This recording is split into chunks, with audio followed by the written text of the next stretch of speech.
So that's my Maggio 60, guys. Really happy with how it turned out.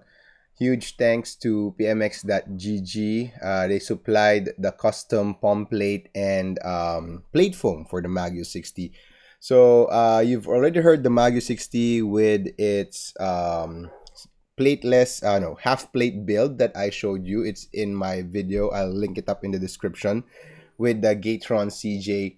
Very clacky. I really love it. Very lively sound. However, I had an extra PCB plate for the Maggio 60, which I had it Millmax so that I can try out several and different switches.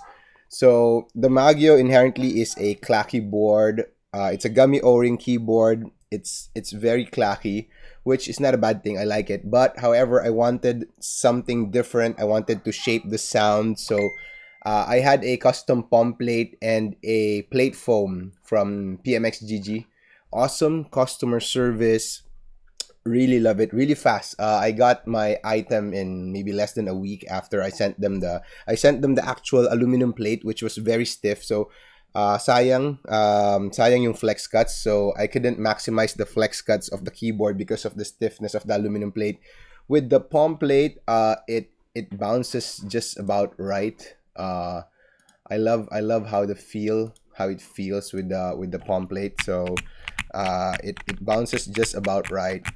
Although of course compared to the soldered PCB, that plays around more compared to this one. Maybe it's the Millmax socket hitting the lower case already, limiting the amount of bounce that I get. But I'm really happy with how it turned out. The sound is good. The typing feel not as bouncy as the half plate build, but it's really smooth and soft.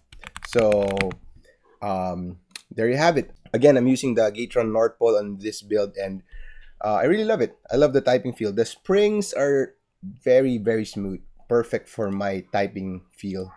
Um, so yeah, hope you enjoy this one. So stay tuned for more keyboard sound tests and more build. I'll link up in the description all the things that you can see around here, including my mini mat, keycaps, cable mod, so forth. All right, see you guys.